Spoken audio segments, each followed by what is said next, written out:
नमस्कार, मैं हूं रमेश भट्ट। आप देख रहे हैं इंडिया बोले और आज का हमारा मुद्दा है नीति आयोग एक धर्म संकट से गुजर रहा है और उसके सामने वो धर्म संकट है कि वो गरीबी का पैमाना क्या तय करे, गरीबी का चिन्हीकरण कैसे करे, एक एस्टीमेट कैसे निकाले ताकि इस देश में सही मायने में गरीबी की संख्या देश के सामने आ सके। क्योंकि अब तक जितनी भी रिपोर्टें आई उन रिपोर्टों ने अलग अलग आंकड़े दिखाए और सरकार सवालों के घेरे में आ गई। मसलन अर्जुन सेन गुप्ता कमेटी ने कहा कि 77% प्रतिदिन 20 रुपए से ज्यादा खर्च करने की हैसियत नहीं रख सकते। जब एनसी सक्सेना कमेटी आई तो उन्होंने कहा ग्रामीण आबादी में 50% लोगों को गरीब मान लेना चाहिए। तेंदुलकर समिति आई, उन्होंने कहा 42% लोगों को गरीब मान लेना चाहिए। उसके बाद world bank, Asian development bank, इन्होंने कहा कि साहब 41 से 42% आबादी भारत की गरीब है। अब सरकार चाहती है कि एक सही आंकड़ा देश के सामने आए, लेकिन सवाल यह उठता है जब इतनी कमेटी की रिपोर्ट हमारे पास मौजूद है, एक नया टास्क फोर्स सरकार क्यों बनाने जा रही है? आज इसी पे चर्चा कर रहे हैं और इस पे चर्चा करने के लिए बहुत ही खास मेहमान मेरे साथ मौजूद हैं। देवेंद्र शर्मा, जाने माने फूड एनालिस्ट, मेरे साथ जुड़ रहे हैं। आपका बहुत बहुत स्वागत है। मेरे साथ भारतीय जनता पार्टी से राजेश शर्मा, मेरे साथ अमरजीत कौर सीपीआई से प्रोफेसर अमिताभ कुंडू। आपसे हम जानेंगे कि आखिर क्या बात है कि अलग अलग जो हमारे नीति निर्माता हैं उनकी सोच अलग अलग क्यों है, और साथ ही साथ विराज पटनायक हमें बेहतर तस्वीर बता सकते हैं इस देश में कि पीडीएस सिस्टम इस देश में कैसे काम कर रहा है, क्योंकि यहां भी आंकड़ों की बड़ी धांधली होती है। और साथ ही साथ हमारी युवा जनता और हमारे साथ जो जुड़े लोग हैं वो सवाल करना चाहते हैं हमारे गेस्ट से कि साहब सरकार डरती क्यों है एक सही गरीबी का आंकड़ा सामने लाने में। और सवाल इस बात को लेकर भी है कि अगर 70 सालों के बाद इस देश में सिर्फ इसी बात पे चर्चा चल रही है कि वाकई हमारे देश में गरीब कितने हैं, तो गरीबी कब मिटेगी? सबसे पहले नजर इस रिपोर्ट पर। ये सवाल उस हिंदुस्तान के हैं जिसे हम देखकर भी अनदेखा नहीं कर सकते, जहां भूख है, अनाज के लिए तरसते बच्चे हैं, हर इंसान यहां बेकफन जिंदा लाश की तरह नजर आता है। हम उस हिंदुस्तान की बात कर रहे हैं जहां दाना मांझी अपने कंधे में पत्नी की लाश ढोने के लिए मजबूर होता है। हिंदुस्तान के इस तबके की उम्मीदें, बेहतर जिंदगी के लिए इनके सपने इन्हीं मटमैली फिजाओं में सिमट कर बिखर जाती हैं। भारत में गरीबी कितनी है इसे महसूस करने के लिए बस नजर दौड़ाने की जरूरत है। वर्ल्ड बैंक की एक रिपोर्ट के मुताबिक भारत की कुल आबादी का 30% हिस्सा गरीबी रेखा के नीचे जिंदगी बसर करता है। एक आंकड़े के मुताबिक दुनिया के 3 गरीबों में से एक गरीब भारत का है। आंकड़े बताते हैं कि दुनिया में 76 करोड़ गरीब हैं। भारत में गरीबों की संख्या 22 करोड़ है। भारत में गरीब बहुत हैं, लेकिन सरकार अब तक ये तय नहीं कर पाई कि भारत में गरीबों की संख्या क्या है। कई समितियां अपनी रिपोर्ट पेश कर चुकी हैं, लेकिन आंकड़ा अब तक तय नहीं हो पाया। देश में कितने गरीब हैं, मोदी सरकार इस सवाल का जवाब ढूंढने के लिए नए सिरे से जुट गई है। विश्व बैंक जो कह रहा है उसके आंकड़े एक हिसाब से सही लगते हैं, क्योंकि भारत की जो गरीबी है उसको देश की सरकारों ने उस ढंग से देखा नहीं है। अगर आदिवासी क्षेत्रों में आज देखेंगे तो आज 1 किलो नमक में भी वो पूरी एक दिन का काम करने को तैयार हैं। और स्थितियां इतनी विभत्स हैं कि अगर किसी भी सामान्य से नीचे लेवल के परिवार में जरा सी कोई प्रॉब्लम आ जाए, कोई आदमी बीमार हो जाए, छोटी सी प्रॉब्लम को झेलने के लिए इतनी आर्थिक तंगी आ जाती है कि उसकी स्थिति उभरने के ऊपर नहीं हो पाती। लेकिन क्या सरकार गरीबों की एक परिभाषा तय करने में सफल हो पाएगी? अगर आंकड़ों में ही उलझे रहेंगे तो गरीबी दूर कैसे होगी? Team news nation. तो नीति आयोग का धर्म संकट क्या है और वो धर्म संकट पे क्यों पड़ गया? क्यों वो कह रहा है कि गरीबी का आकलन हमारे बस की बात नहीं, कोई एक्सपर्ट कमेटी बनाइए? राजेश शर्मा साहब, मैं आपसे शुरुआत करता हूं। क्या ऐसा तो नहीं कि सरकार को कहीं ना कहीं डर लग रहा है? क्योंकि जब आप विपक्ष में थे आपने कांग्रेस पे सवाल उठाए थे, आज आप अगर उसका निर्धारण करने जा रहे हैं कि कहीं 32, 42, 45 के फेर में आप फंस गए तो आप पे भी सवाल खड़े हो जाएंगे। हमें कदापि डर नहीं है। हम चाहते हैं एक सही आंकड़ा आए। कई टाइप के अलग अलग एक्सपर्ट्स की अलग अलग रिपोर्ट्स आई। इस देश में ये क्लैरिटी आए कि क्या गरीबी रेखा होनी चाहिए। कोई कहता है 33 रुपये जो कमा लेता है वो गरीब रेखा के ऊपर है, ये चीज़ों की एक क्लैरिटी आने की ज़रूरत है और एक्सपर्ट्स ही इस काम को कर सकते हैं, हम ऐसा मानते हैं। पिछले कुछ दिनों में जब से ये मोदी गवर्नमेंट आई है तब से कई एक नीयत अच्छी रही है जिसके चलते अच्छी नीतियां बनती आई है। अच्छी नीतियां पहली बार ऐसा है कि बिलो पॉवर्टी लाइन के लोगों के लिए भी बनती आई है। इस देश में अकाउंट खुल रहे हैं, इस देश में मुद्रा योजना आ रही है, उज्ज्वला योजना के तरीके से हम कहीं ना कहीं सिलेंडर दे रहे हैं। ऐसे कई ऐसी गवर्नमेंट ने नई नई पहल करी है, इनका भी क्या लाभ मिला है, नहीं मिला राजेश है। शर्मा साहब, और एक मैं आपके क्लैरिटी एक आनी नेता की चाहिए। बात बताता हूं, उन्होंने लोकसभा में खड़े होकर यह बयान दिया, यशवंत सिन्हा, उन्होंने कहा कि गरीबों का आकलन वाकई मुश्किल है। आप इस देश के सारे अमीर को गिन लो, बाकी तो गरीब है ही। मैं आपको यशवंत सिन्हा की जो बात है वो मैं आपको कहता हूं कि यशवंत सिन्हा जी ने गलत नहीं बोला है। गरीबी का आकलन प्रॉपर तरीके से होना चाहिए और वो बहुत आसान भी नहीं रहेगा। ये आपको बता रहा हूं, बिना एक्सपर्ट के, बिना हर तरीके के एक्सपर्ट्स के ये कभी पूरा नहीं हो सकता। बिल्कुल। और हमारे देश में गरीबी का आकलन कैसे होता है, जब आप ये सुनेंगे तो आपको बड़ा हास्यास्पद लगेगा। देवेंद्र शर्मा साहब, आपको लगता है कि नए तरीके से निर्धारण करने की जरूरत है, या जितने आपके पास है कम से कम उन्हें तो आप टारगेट करिए, उन्हें तो आप गरीबी रेखा के ऊपर लाइए? देखिए, मेरा ये मानना है कि नीति आयोग की कोशिश ये है कि जो अभी प्रेजेंटली जो सी रंगराजन कमेटी ने कहा था 2014 में कि भाई 29% पॉपुलेशन जो है वो गरीबी रेखा के नीचे है, वो एक्चुअली उनका धर्म संकट ये है कि वो चाहते हैं कि ये एक जीरो पे आ जाए। तो जीरो पे आने के लिए नीति आयोग नहीं कर सका, तो अब उनका अभी कोशिश ये है कि शायद इसको दोबारा एक कमेटी बिठाई जाए जो उसको जीरो नहीं तो कम से कम 3, 4, 5, 6% पे लाया जाए। क्योंकि ये इकोनॉमिक लिबरलाइजेशन के बाद ये दिखाने की कोशिश हो रही है कि जैसे पॉवर्टी बहुत ही देश में ख़त्म हो गई है। बहुत से लोग चाहेंगे कि आंखें बंद कर लें, जैसे बिल्ली आने से कबूतर आंखें बंद करता है। बहुत से प्रयास हुए हैं इस तरीके से और इसमें कोई हैरानगी की बात नहीं है। लेकिन जो आपने एक मूलतः सवाल जो पहले पूछा था कि ये गरीबी दिखाने का जो हमारा कोशिश है, आपने कहा था कि भाई कितना होना चाहिए इसका रेट, आजकल तो मुझे मालूम नहीं है, लेकिन जब मैं गांव में जाता हूं तो मैं जब किसान से पूछता हूं कि आपकी गाय का जो आप पालन करते हैं उसके लिए कितना आपको पैसा चाहिए, तो कम से कम 100 रुपये तो उसको गाय के पालन के लिए चाहिए। अगर वो गाय के पालन में 100 रुपये, तो ये 47 और 32 रुपये जो हम बात करते हैं कि इसमें एक आदमी निर्वाह कर लेता है, लेकिन देवेंद्र शर्मा, इकोनॉमिस्ट की जो सोच है उसके ऊपर सवाल खड़ा करना चाहिए। और ये जितने भी इकोनॉमिस्ट आज तक, जब आपने ये बात खोली दी है तो मैं उस एफिडेविट का जिक्र कर दूं जो सुप्रीम कोर्ट में दिया है। आज देश को मालूम होना चाहिए कि सरकार गरीब किसे मानती है। सरकार गरीब उसे मानती है जो 5 रुपये, जो सरकार गरीब उसे नहीं मानती जो 5 रुपये 50 पैसे दाल में खर्च कर देता है, 1 रुपये 2 पैसे रोटी पे खर्च करता है, 2 रुपये 33 पैसे दूध पे खर्च करता है, 1 रुपये 55 पैसे तेल पे खर्च करता है, 1 रुपये 95 पैसे साग सब्जी पे खर्च करता है, 44 पैसे फल पर, 70 पैसे चीनी पर, 78 पैसे नमक और मसालों पर। यह है हमारे देश में गरीबों के आकलन की सोच। देवेंद्र शर्मा साहब, आपने बिल्कुल ठीक कहा। मैं वही कहना चाहता हूं कि अगर ये आंकलन हमारे जिन इकोनॉमिस्ट ने बनाया है, मुझे लगता है उनके सबके नाम एक रोस्टर में आने चाहिए। हमारे जो इकोनॉमिस्ट हैं, और शुरू से 1951 के आसपास जो शुरुआत हुई थी वो करना चाहिए, क्योंकि सारा खेल जो है ये हमारे economist, I don't know what kind of economist, तभी मैं कहता हूं कि इकोनॉमिक सोच में और कॉमन सोच में, कॉमन सेंस और इकोनॉमिक सेंस में कोई कन्वर्जेंस नहीं है। प्रोफेसर कुंडू, मुझे ये बताइए कि ये जो जितने भी इकोनॉमिस्ट या हमारे जो नीति निर्माता हैं, इनकी सोच सही है क्या, अगर इस तरह से आप आकलन करते हैं तो?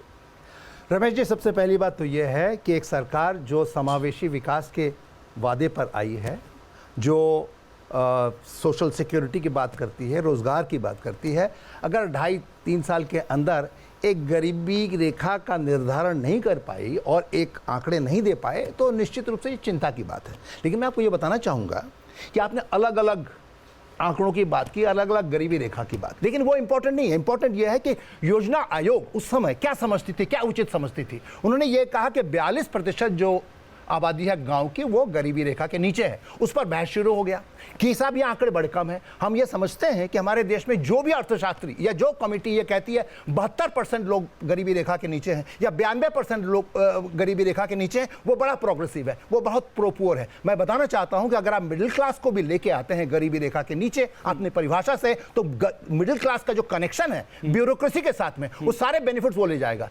आपके ये जो आपने 40 और 32 रुपए की बात की, उसके नीचे भारतवर्ष में 30% लोग उसके नीचे हैं। ये वो लोग हैं जिनके घर में बच्चे मर जाते हैं। क्या उन पर फोकस होना चाहिए या नहीं होना चाहिए, मैं जानना चाहता हूं। जिसके बच्चे स्कूल में नहीं जाते, ये इतने लोअर लेवल पर भी मैं आपको जवाब दे दूंगा। आप ये सरकार से सवाल पूछेंगे, वो क्या जवाब देगी। मैं आपकी बात को, बेराज, अगर ये कहेंगे कि साहब बच्चों को हेल्थ की सुविधा क्या दी जा रही? सरकार कहेगी हमने 108 चलाया है, हमने नेशनल रूरल हेल्थ मिशन लेकर आए हैं। ये कहेंगे साहब एजुकेशन नहीं मिली, वो बोलेंगे हमने तो राइट टू एजुकेशन 2009 में लागू कर दिया था। इस तरह के जवाब मिलते हैं साहब। जी देखिए, आप एकदम सही कह रहे हैं, लेकिन जब से मोदी सरकार आई है, अगर आप देखें कि सोशल सेक्टर में स्पेंडिंग क्या हो रहा है, तो आप पाएंगे कि निरंतर घटता जा रहा है। अगर आप मध्याह्न भोजन देखेंगे तो ऑलमोस्ट 30-40% कट है। आईसीडीएस के बजट में लगभग आधा कट है। उनकी तो मंत्री मनेका गांधी ने फाइनेंस मिनिस्टर को पत्र लिखा कि अगर इस तरह आप बजट काटते रहे तो इसकी आपको राजनीतिक कीमत चलानी पड़ेगी। बहुत सारी योजनाएं थी जो नक्सल एरियाज़ में थी, बीआरजीएफ, उनको कैंसिल कर दिया गया। और जब भी आप सरकार से कोई सवाल पूछते हो, वो कहते हैं कि साहब हमने 10% ज़्यादा रेवेन्यू फाइनेंस कमीशन के रिकमेंडेशन 42% हो गया, 32 से उसमें हो जाएगा। लेकिन ये सही बात है नहीं, लेकिन अगर आप टोटल कैलकुलेशन करते हैं तो बहुत स्टेट्स में जो एक्सपेंडिचर हो रहा है, जो गैप है सेंट्रल गवर्नमेंट का, वो जो रेवेन्यू मेकअप के लिए 10% है, उससे कम है। तो इसीलिए आप देख रहे हैं कि जो आपने दाना मांझी की आज बात की, अगर हेल्थ में आप पैसा नहीं डालेंगे, अगर आप शिक्षा में पैसा नहीं डालेंगे, कोई भी देश विकसित नहीं बन पाया है। बेसिक रोटी, कपड़ा, मकान, स्वास्थ्य, शिक्षा के हम कभी उसको 0% पे नहीं लाना चाहते हैं। आपको लगता है कि कहीं ना कहीं कोई साजिश तो नहीं चल रही है, या वाकई जैसा कि राजेश शर्मा साहब कह रहे हैं, हम चाहते हैं इस देश के सामने एक ईमानदार आंकड़ा है, कोई घबराने की बात नहीं है, जो गरीबी का सच है वो सामने आना चाहिए? रमेश जी, सच तो ये है कि सरकार वायदों से शुरू हुई थी और 100 दिन में महंगाई को रोकने के वायदे से शुरू हुई थी। यही उन्होंने बहुत बड़े जो 3-4 वायदे किए थे, उसमें सबसे बड़ा वायदा ये था, और उसके ऊपर ये खरे नहीं उतरे। तो आप साजिश की बात कहें तो मैं क्यों नहीं सोचूं कि साजिश हो सकती है, क्योंकि आप चाहते ही नहीं कि जनता आपसे पूछे। ये बहुत आसान है ये कह देना कि साहब केंद्र सरकार हर बात के लिए जिम्मेदार है। हमें उन 29 सरकारों से भी जवाब तलब करना चाहिए, उनसे भी पूछना चाहिए कि पोवर्टी एलिवेशन प्रोग्राम उनके कैसे काम कर रहे हैं। उनका आउटले इतना है तो उनका आउटकम क्या निकल कर आए, इस पे क्या वो जवाब देने के लिए तैयार है? विराज, एक और यहाँ पर जो राजेश शर्मा साहब ने कहा कि अगर वाकई सरकार सच में इस समस्या का समाधान ढूंढ रही है, एक सही आंकड़ा लाकर उसे टारगेट करना चाहती है, तो उसमें गलत क्या है? देखिए, पॉवर्टी जो गरीबी रेखा है, ये तो गांधी जी ने भी कहा था कि गरीब कौन है वो गांव में चले जाइए, आपको पता लग जाएगा। लेकिन सरकार ये कभी नहीं पता लगा पाती है कि असली गरीब कौन है। ये दुविधा इसलिए है क्योंकि अभी तक की जितनी भी योजनाएं थी वो गरीबी रेखा से जुड़ी हुई थी। लेकिन जैसा आप जानते हैं कि सुप्रीम कोर्ट की फटकार के बाद और भोजन के अधिकार अभियान और अन्य अभियानों ने जो एक व्यापक अभियान चलाया योजना आयोग के खिलाफ यूपीए के ज़माने में, इसको डीलिंग कर दिया गया। देवेंद्र शर्मा साहब, एक और बात यहां पर जो आ रही है कि सीलिंग तो प्लानिंग कमीशन या नीति आयोग लगा देता था। एक झगड़ा इस बात को लेकर भी है, राज्य सरकारों का जो पोवर्टी एस्टीमेट है वो प्लानिंग कमीशन के एस्टीमेट से बहुत ज्यादा है। जैसे मैं कुछ आपको उदाहरण देता हूं, बिहार अपने लोगों में कहता हमारे पास 1,40,00,000 गरीब हैं, जबकि योजना आयोग कहता हम केवल 65,23,000 लोगों को गरीब मानेंगे। इसी तरह से मध्य प्रदेश कहता हमारे 60 लाख लोग गरीब हैं, योजना आयोग कहता नहीं जी 41,25,000 गरीब हैं। ये झगड़ा भी अभी सुलझा नहीं है। ये रमेश जी, इसका अगर आप अभी का झगड़ा नहीं है, ये पहले का झगड़ा चलता आ रहा है। जब प्रणब मुखर्जी साहब प्लानिंग कमीशन के डिप्टी चेयरमैन थे, ये शुरुआत का पीरियड है जब इकोनॉमिक लिबरलाइजेशन भारत में शुरू हुआ 1990 के दशक में। तो उसमें मुझे याद है कि प्रणब मुखर्जी साहब ने एक ही स्ट्रोक में प्लानिंग कमीशन के डिप्टी चेयरमैन थे, उन्होंने पावर्टी को 19% पर ले आए थे वो। और वो मुझे नहीं मालूम कैसे गरीबी एकदम जो कम हो गई थी देश में, और फिर जो उसके बाद सरकार आई थी उसने वापिस 37% पर लेके गई थी वो। तो ये जो आंकड़ों का खेल है, ये तो मैं ये मानता हूं कि दुनिया में गरीबी जो है वो शायद ना हटे, लेकिन हमारी दुनिया के जो इकोनॉमिस्ट हैं वो रोप ट्रिक ऐसा करते हैं कि वो सारा वैनिशिंग ट्रिक है, वो उनके हाथ में है, जो आप चाहते हैं वो कर देंगे। और यही हम देखते हैं। अगर आपने पहले आंकड़ा दिया था कि 44 पैसे अगर खर्चता है फ्रूट खाने पे, तो 1 रुपए खर्चे, 1 मिनट 1 रुपए खर्चेगा, तो इसका मतलब वो अमीर हो गया रोजाना का। दूसरी बात ये सुनिए, 2011-2012 का जो एक्सपेंडिचर सर्वे आता है इसका एनएसएस का, वो कहता है कि 6,300 रुपए से अगर ज्यादा आप शहर में खर्चा करते हैं तो आप टॉप 5% पे आते हैं। यानी अंबानी भी उसी ब्रैकेट में है, और जो गार्ड है आपका घर के बाहर खड़ा है वो भी उसी ब्रैकेट में है। ये तो टॉप के 5% हुए, तो 95% का क्या हाल होगा, ये हमें सोचना चाहिए। वो हमें जो ये वाकई धर्म संकट है साहब। ये धर्म संकट नहीं है, एक राजनीतिक चुनौती है, क्योंकि आप घिर जाएंगे और सरकार इस बात से डरती है।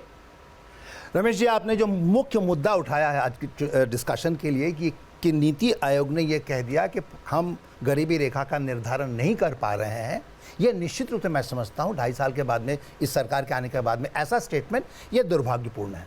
लेकिन उसकी मतलब जो है अलग अलग राजनीतिक दल अलग अलग निकाल सकते हैं कि इसको 0% पे ले जाना चाहते हैं। उससे हटकर अगर आप वस्तुस्थिति को देखें, आप देखेंगे तेंदुलकर कमेटी ने अपने गरीबी रेखा के अंदर स्वास्थ्य और शिक्षा को भी डाला था। उसकी वजह से 35% गरीबी पहले बताई जाती थी गाँव में, उसको 42% बताया। और आप उस पर पॉलिटिकल डिस्कशन कर सकते हैं कि 33 रुपया बहुत कम है, लेकिन हमारे देश में 30% की आबादी उस रेखा के नीचे है, उसके ऊपर हमें ध्यान देना चाहिए। कुछ मेरे साथी सवाल करना चाहते हैं, उसके बाद अजीत कौर मैं आपके पास आ रहा हूं। अभी तक तो इतनी गरीबियां बढ़ते जा रही है सर कि एकदम गरीबों के सामने से दाल रोटी भी छीनी गई। सर, जैसे मनरेगा जैसी योजना है, वो बीजेपी की गवर्नमेंट में जब सुप्रीम कोर्ट फटकार लगाती है उसके बाद फंड रिलीज किया जाता है, तो कहीं सरकार की मंशा ये तो नहीं है कि गरीबों को हटाओ और पूंजीपतियों को लाओ? ओके, राजेश शर्मा साहब, एक बात तो आप मानेंगे, आज की जनता बड़ी जागरूक है। देखिए उन्होंने कितने तकनीकी सवाल आपके सामने रखे, अब आप जवाब दीजिए। मैं सारे तकनीकी सवाल पहले मैडम का जवाब देता हूं। मैडम ने कहा कि महंगाई बढ़ रही है। देखिए ये मैं नहीं कह रहा, ये आंकड़े कहते हैं कि महंगाई इन्फ्लेशन दर कमता गया है और इन्फ्लेशन दर आज 5% के आसपास है, जो कि पीछे यूपीए की सेकंड यूपीए की सरकार में लगातार ज्यादा था। राजेश शर्मा साहब, आपको आपके नेता का जवाब देता हूं। उन्होंने यशवंत सिन्हा और सुषमा स्वराज ने पार्लियामेंट पे खड़े होकर कहा था, जिस सीपीआई और डब्ल्यूपीआई की आप बात कर रहे हैं, कंज्यूमर प्राइस इंडेक्स और होलसेल प्राइस इंडेक्स की, उन्होंने बोला कि लोग क्या ये सीपीआई और डब्ल्यूपीआई खाएंगे?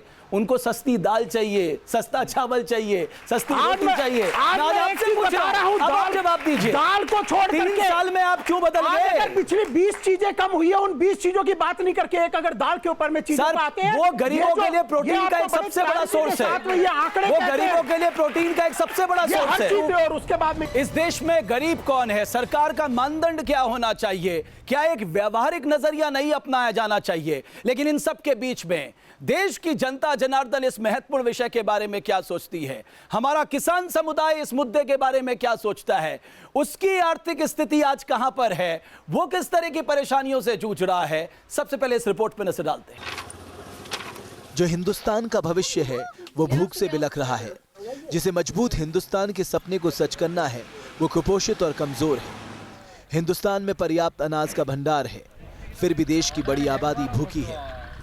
International food policy research institute यानी IFPRI ने हाल में ग्लोबल हंगर इंडेक्स के जो आंकड़े जारी किए हैं, उससे देश की खौफनाक हकीकत सामने आ गई है।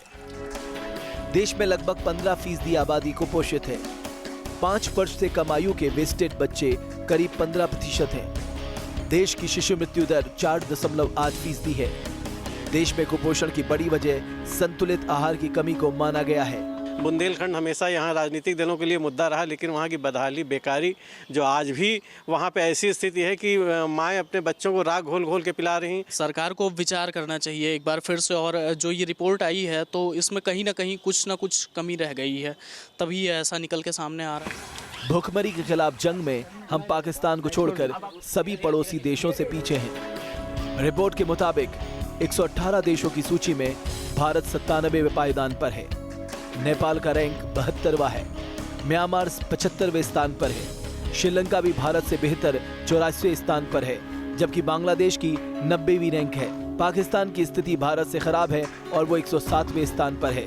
भारत का भविष्य कहा जाता है युवाओं को। ग्लोबल हंगर इंडेक्स के आंकड़े भारत के भविष्य पर सवाल खड़े करते हैं। Team news nation. विराज, क्या एक क्लासिक एग्जाम्पल पीडीएस नहीं हो सकता? जी, मैं आऊँगा उस पर रमेश, लेकिन मैं 3 चीज़ों पे बताना चाहता हूँ। राजेश जी ने कहा कि आप सिर्फ दाल के भाव को लेके हल्ला कर रहे हैं, तो साथियों आप बताइए, क्या अनार और सेब के भाव घट गए हैं? क्या दूध मलाई के भाव घट गए हैं? क्या तेल का भाव घट गया है? दूसरी बात इन्होंने कहा है डायरेक्ट इन्वेस्टमेंट, ठीक है, उसमें आ रहा हूँ, उसमें भी आ रहा हूँ। क्या लोगों को फ्री उसमें आ रहा हूँ, 1 मिनट आ रहा हूँ, उसमें भी आ रहा हूँ। खुले हैं क्या लोगों को? मुद्रा अब इन्होंने कहा 71,000 करोड़ अब इन्होंने कहा या नहीं मिला है? ठीक है, मिला है। इन्होंने कहा है कि पूंजी जो है वो बढ़ा है। पूंजी बढ़ा है, ठीक है, अच्छी बात है, लेकिन पूंजी किसके पास बढ़ा है? पूंजी तो पूंजीपतियों के पास बढ़ा है। इन्होंने कहा कि इन्होंने सही कहा कि फार्मर सुसाइड हो सकता है कम हो जाए, मैं इस बात से सहमत हूं कि किसानों की आत्महत्या इस साल से कम होने लगेंगे, और मैं गारंटी शुदा कह सकता हूं कम हो चुकी है कि अगले 5 साल में एकदम कम हो जाएंगे। वो क्यों? क्योंकि पहला काम ये सरकार ने जो आते किया, वो नेशनल क्राइम रिकॉर्ड ब्यूरो के आंकड़े दिखा रहे थे कि किस तरह हो रहा है। वो आंकड़े कहाँ से आते हैं? वो हर पुलिस स्टेशन से एफआईआर लेके आते हैं।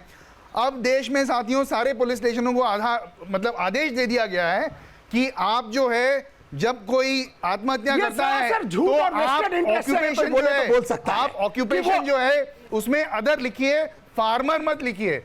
तो जिस तरह गरीब दूर होगा उस तरह किसानों की आत्महत्या आपको पूछ करके दिया गया था, ये आपको पूछ करके दिया गया था। ये आंकड़े की रिपोर्ट आप हमें दिखा सकते हैं कि अदर लिखिए ऐसा भेजा है। अगर सरासर वेस्टेड है। ये तो आप पी साईनाथ के आर्टिकल पढ़ लीजिए, थोड़ी आपकी शिक्षा वर्धन हो जाएगी कि किस तरह ये आंकड़े बदले। हर किसी के अगर आप आर्टिकल पढ़ोगे तो इस चीज में क्लैरिटी आएगी। लेकिन ये जो है आपने जो सवाल पूछा कि क्या पीडीएस उदाहरण है, मैं एकदम सहमत हूं आपसे कि पीडीएस एक अच्छा उदाहरण है जहां इंटेंशन होता है लेकिन फिर भी सुधार नहीं हो पाता है। और उसमें मैं ये कहना चाहूंगा कि जितनी पहल हुई है, चाहे वो यूपीए की सरकार रही हो चाहे वो ये सरकार रही हो, ज्यादातर पहल पीडीएस के सुधार में स्टेट गवर्नमेंट्स ने किया है, सेंट्रल गवर्नमेंट ने नहीं किया। प्रोफेसर कुंडू, मैं राजेश शर्मा साहब आप जवाब दीजिएगा। प्रोफेसर कुंडू, एक बात है, इस सरकार ने कहा कि देखिए एक चीज तो आपको माननी पड़ेगी, जिस तेजी से खाते खुले, क्या लोगों को बैंक से जोड़ना गलत था क्या? एक बड़ी आबादी आज भी फाइनेंशियल इंक्लूजन के दायरे से बाहर थी। अगर सब्सिडी उसके सीधे अकाउंट में जा रही है, बिचौलिए बीच से खत्म हो गए हैं, ये एक सही कदम है साहब। ब्राजील जैसे कंट्री ने इसे अपनाया और वो सक्सेसफुल फॉर्मूला हुआ। नहीं, इसमें कोई शुबा नहीं है कि जो डायरेक्ट ट्रांसफ़र की बात हो रही है, जैम की बात हो रही है, जिससे मोबाइल के थ्रू, आधार कार्ड के थ्रू डायरेक्टली पहुंचाने से जो बिचौलियों के जो खर्चा, एडमिनिस्ट्रेटिव कॉस्ट जो होता था, वो उसमें कमी आएगी। लेकिन सुनिए, इस सरकार की नीतियों पर तुलनात्मक विवेचना करने के लिए आपके पास बहुत सारे प्रोग्राम हैं, लेकिन आपने जो मुख्य मुद्दा उठाया है कि क्या हम $1.35 को लेके देश में कहें कि 35% गरीबी है, या $2 लेके जिस तरह अर्जुन सिंह गुप्ता ने कहा 72% है, या आप $3 ले लीजिए और भी खुश हो जाएंगे, साथ 90% लोग गरीब हैं। इस तरह न करके क्या हमारी ज़रूरत ये नहीं है कि हम वो तय करें कि कौन से घर हैं जहां पर बच्चे अभी भी भूखे सोते हैं, कौन से घर हैं जो इन्फेंट मोर्टेलिटी रेट का शिकार है, जहां पर बच्चे स्कूल में नहीं जाते, और उसके लिए एक पॉलिटिकल ताकत चाहिए। हम कहें कि हाँ भाई 30% ही है, लेकिन उस 30% पर फोकस होगा। ये मुझे लगता है नीति आयोग को करना चाहिए। मैं बाद में एक्सपेंड किया, लेकिन अगर आलोचना भी हो कि आपने 40 रुपए में कैसे तय कर दिया, उस आलोचना से लड़िए। आप कहिए हाँ हम इस 30% पर फोकस करेंगे, उसके ऊपर भी लोगों को हम मदद करेंगे। लेकिन अगर पॉवर्टी लाइन ही नहीं डिफाइन हो रही है तो मुझे निश्चित रूप से चिंता हो। रमेश जी, मैं समझती हूँ कि पब्लिक डिस्ट्रीब्यूशन सिस्टम को अगर दुरुस्त करना है, उसमें पिलफरेज रोकना है, तो उसको यूनिवर्सल करना पड़ेगा। फिर से यूनिवर्सल करके आप ऊपर एक टैग लगा सकते हो कि 10% या 20% ये लोग नहीं है, बाकी सबको गारंटी हो जाए, सिर्फ चावल दाल आटे की नहीं, बल्कि उनको खाने के तेल की, सस्ते कपड़े की, सस्ते साबुन की, इस सब की गारंटी करके उस कवरेज को कर दिया जाए। का भी एक खतरा उसके साथ रमेश जी दो बात मुझे और गेहूं उगाता है, वो गेहूं उगाना छोड़ देगा, वो कहेगा जब मुझे इतना सस्ता मिल रहा है मुझे लेने की जरूरत ही क्या है। नहीं, देखिए मैं दो बात और जो इसके साथ जोड़ना चाहती हूँ। एसेंशियल कमोडिटीज एक्ट में वाजपेयी जी के टाइम में बहुत गलत उसमें अमेंडमेंट्स की गई थी, जिसकी वजह से होर्डिंग बढ़ गई, जिसमें फ्यूचर ट्रेडिंग शुरू हो गई। यूपीए गवर्नमेंट ने उसको दुरुस्त नहीं किया, और ये गवर्नमेंट भी उसको दुरुस्त ना करके, यूपीए गवर्नमेंट में आप भी पार्ट थे, इसलिए आप भी बराबर की दोषी हैं उसमें। का ड्रामा बंद हो गया, आप लोग भी तो उनके साथ थे ना चाहिए। अमरजीत कौर, आप यूपीए कह रही, मैं इनकार नहीं कर रही। उनके साथ थे रमेश जी, हमने बहुत लड़ा था कि अमेंडमेंट ना हो, और यूपीए 1 में हमने बहुत प्रयास किया था कि अमेंडमेंट फिर से दुरुस्त की जाए। नहीं हुआ, मैं मानती हूं, हम साथ थे, नहीं हुआ और वो गलत था। और इसीलिए हम ये कह रहे हैं कि एसेंशियल कमोडिटीज एक्ट में फिर से चेंज करो, अनाज में सट्टेबाजी बंद करो, फ्यूचर ट्रेडिंग को रोको, प्राइस फिक्सेशन के सिस्टम को फिर से लाओ, लोगों को खान-पान के अलावा बाकी आवश्यक वस्तुएं जो है वो एक सीमा के ऊपर उसकी प्राइस फिक्सेशन सरकार करे। देवेंद्र शर्मा साहब, दो बातें यहाँ पर बहुत संक्षेप है। पहली बात ये कि हमें अपने हेल्थ में एक्सपेंडिचर को बढ़ाता, मैं कहूंगा इन्वेस्टमेंट को बढ़ाना होगा, जो कि बहुत कम है, 1.3 या 1.5% है, और अगर आप डेवलपिंग इकोनॉमी या डेवलप कंट्रीज की बात करें 5 से 7% है। दूसरा, हमारा देश इसलिए भी गरीब है क्योंकि यहाँ का अन्नदाता बहुत गरीब है साहब, और 68% आपके एग्रीकल्चर पर डिपेंड करते हैं, और एग्रीकल्चर की इनकम क्या है ये पूरा देश जानता है। देखिए, एग्रीकल्चर की इनकम क्या है, मुझे थोड़ा लगता है कि शायद देश नहीं जानता। उसका कारण यह है रमेश जी कि इकोनॉमिक सर्वे जो इस साल का है उसमें कहा गया है कि 17 राज्य में किसान की जो औसतन इनकम है साल की वो 20,000 रुपये है। यानी महीने की 1,600 रुपए के आसपास अगर एक किसान परिवार की इनकम है 17 राज्य में, तो मुझे बताइए गरीबी को हम किस तरीके से नापेंगे। और अगर हम देश में भी देख लें, आंकलन कर लें सारे 29 राज्यों में, तो किसान की औसतन इनकम जो है वो 3,000 रुपए प्रति हेक्टेयर बनती है सारे इस देश में। अब मुझे बताइए कि ये खेती से, अब मुझे बताइए कि 3,000 रुपए में आप क्या डबल करेंगे अगले 5 साल में। मैं तो ये डर मुझे होता है कि अगले महीने जो आत्महत्या के कगार पर पहुंचता है वो 5 साल इंतजार करे कि वो उस समय आत्महत्या करे। आपको हैरानगी होगी कि पंजाब में आज नंबर 2 स्पॉट पे आ गया है। पंजाब जो राज्य है जो कितना प्रोग्रेसिव है, उसमें किसान जो है हर रोज 3, 4, 5 किसान आत्महत्या करते हैं, और महाराष्ट्र के बाद नंबर 2 पे पंजाब आ गया है। ये सिचुएशन इसमें आ रही है जबकि हम बात करते हैं जीडीपी की, हेल्थ एक्सपेंडिचर्स की, ये सब बातों बात करती है। सच्चाई ये है कि हमें 2 काम करने चाहिए। जो तो ये हमारे इकोनॉमिस्ट हमारे जो पॉवर्टी लाइन कहते हैं, एक्चुअली वो पॉवर्टी लाइन नहीं है, वो स्टारवेशन लाइन है, वो फूड इनसिक्योरिटी लाइन है। उसको एक लाइन मानना चाहिए। पॉवर्टी लाइन जो है वो जैसे अर्जुन सेन गुप्ता जी ने कहा था, उसको दोबारा देख लें कि 77% पॉपुलेशन वहां पर आती है। हमारे देश में 2 लाइनें चाहिए, एक स्टारवेशन लाइन और एक पॉवर्टी लाइन, तब जाके हम अपने अलग अलग तरीके से उसको एड्रेस कर पाएंगे। अगर हमारी इच्छा है एड्रेस करने की, तो मुझे लगता नहीं कि इच्छा है एड्रेस करने की, सारा फोकस जो है वो शिफ्ट कर दो। एफडीआई आ रही है। राजेश शर्मा साहब, देखिए आपको आज सामना करना पड़ेगा जी। आपने बहुत वादे किए हैं, आपने देश को एक भारत श्रेष्ठ भारत बनाने का सपना देखा है। आज आप सवालों से बच के नहीं जा सकते, कम से कम इस मंच से तो बिल्कुल भी नहीं जा सकते। आपने क्या कहा, मैं आपको याद दिलाता हूं, ये चीजें सुधर सकती थी। आपने कहा इस देश के फार्मर्स को, आपने कहा हम आपकी इनपुट कॉस्ट के ऊपर 50% ज्यादा पैसा देंगे। आपने सुप्रीम कोर्ट में क्या एफिडेविट दिया? आपने सुप्रीम कोर्ट में कहा साहब बाजार तबाह हो जाएगा अगर हमने ऐसा कर दिया। अब आप कह रहे हैं साहब 2022 तक हम दोगुनी कर देंगे आपकी आय। सही कहा देवेंद्र शर्मा साहब ने। कौन इंतजार करता है साहब? 70 साल से इंतजार में वो थक चुके हैं। मैं आपको एक चीज पहला कहूंगा, स्टार्ट हमने पीडीएस पे किया था। पहली ऐसी गवर्नमेंट है, ये आप में से सबको ही मानेंगे, जिन्होंने गरीब लोगों के अकाउंट खुलवाने की बात चालू करी, जिन्होंने ये इतनी बड़ी सोच कर लाई जिसमें 22 करोड़ से ज्यादा, फिर आपको कहूंगा यहाँ पर आप 22 करोड़ से ज्यादा, राजेश शर्मा 22 करोड़ से ज्यादा अकाउंट खुले हैं। 61,000 करोड़ से ज्यादा अमाउंट डायरेक्ट ट्रांसफर हुए हैं। ये सारी चीजें हैं। अगर अकाउंट नहीं खुलेंगे तो डायरेक्ट ट्रांसफर कैसे होंगे? आपकी यूपीए सरकार के टाइम पे लोगों ने कहा कि सिर्फ 15% पहुंचता है, 25% पहुंचता है, ऐसे आंकड़े आते थे। इसको हम खत्म करना चाहते हैं। हम इस देश के अंदर में भ्रष्टाचार को जड़ से खत्म करना चाहते हैं। इस पे ये हम लोगों ने पहली पहल करी। दूसरी, इनके यूपीए सरकार के टाइम पे 1,60,00,000 जो गलत राशन कार्ड थे उनको हम लोगों ने खत्म किया है। उसके ऊपर क्या ये बोलने को आज, क्योंकि इन्हीं लोगों के टाइम के वो इशू किए हुए 1,60,00,000 गलत राशन कार्ड थे।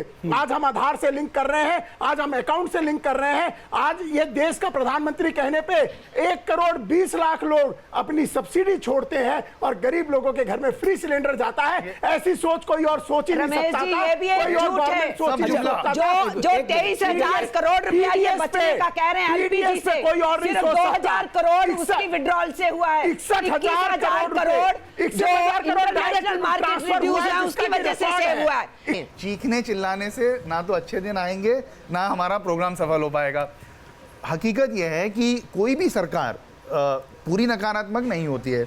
और अगर आप मुझसे पूछें कि इस सरकार ने क्या किया है, तो मैं कहूँगा कि जो सैनिटेशन पे फोकस है, चाहे उसके रिजल्ट अभी आए नहीं आए, चाहे उसमें कई कमियां रही हों, लेकिन स्वच्छ भारत अभियान जो है, मैं उसको मानता हूं कि पहली बार एक political leadership at the highest level Bharat लोगों ने उसे सराहा है और लोगों ने उसको सराहा है। तो कई चीजें हो रही जो अच्छी हैं, लेकिन हम उसकी बात करने नहीं आए हैं। हम तो बात करने आए हैं कि जो आप जुमलेबाजी कर रहे हैं, जितना आप दिखा रहे हैं कि हम ये करने वाले हैं, उसमें आप कितने खरे उतरे। और अगर सरकार एक बार फिर से पॉवर्टी लाइन डिफाइन करना चाहती है तो इसमें हर्ज क्या है, लेकिन इस बार सरकार इस तरह से निर्धारण करे कि उस पर सवाल खड़े ना हो। प्रोफेसर कुंडू, मैं आपसे शुरुआत करता हूं। अगर वाकई सरकार चाहती है तो इस बार स्टेक होल्डर्स बढ़ाइए। सबसे पहले आप नीति आयोग को रखिए, ग्रामीण विकास मंत्रालय, शहरी विकास मंत्रालय, आपका एमएचए है, रजिस्ट्रार जनरल ऑफ सेंसस है, स्टेट गवर्नमेंट है, ministry of planning and statistics है, और साथ ही साथ पंचायत के लोग।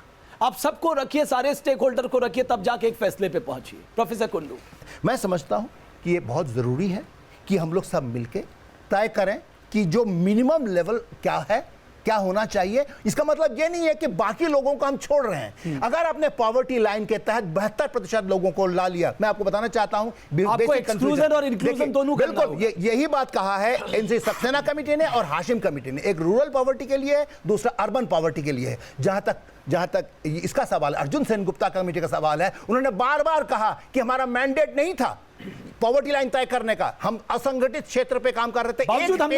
एक पेज में उन्होंने $2 के नीचे 72% लोगों का नाम ले लिया, उस पर चर्चा शुरू हो गई। उन्होंने कभी नहीं कहा। बहुत जल्दी इसी पे मैं ये कहना चाहता हूं कि अगर आप पॉवर्टी लाइन को रिडिफाइन करना चाह रहे हैं, शायद अब समय आ गया है कि हम एक मल्टी डायमेंशनल पॉवर्टी लाइन बनाएं। ये दोनों में है, जिसमें हम लोग देखें कि भाई बच्चियों का शिक्षा का स्तर क्या है, हाउसिंग का स्टेटस क्या है। आप सिर्फ एक्सपेंडिचर पे ना फोकस करके, कैलोरी इंटेक पे भी ना फॉलो करके, बिल्कुल आप इसको थोड़ा एक्सपैंड कीजिए, इसको थोड़ा इस पे जेंडर डायमेंशन लाइए, क्योंकि महिलाओं की जो स्थिति है, आप एक्सेस टू सर्विसेज लाइए कि किस तरह की सर्विसेज आप लोग एक्सेस कर पा रहे हैं। तो शायद ये जो मतलब क्या परसेंटेज आएगा वो इंपॉर्टेंट नहीं है, क्या एड्रेस करना चाह रहे हैं।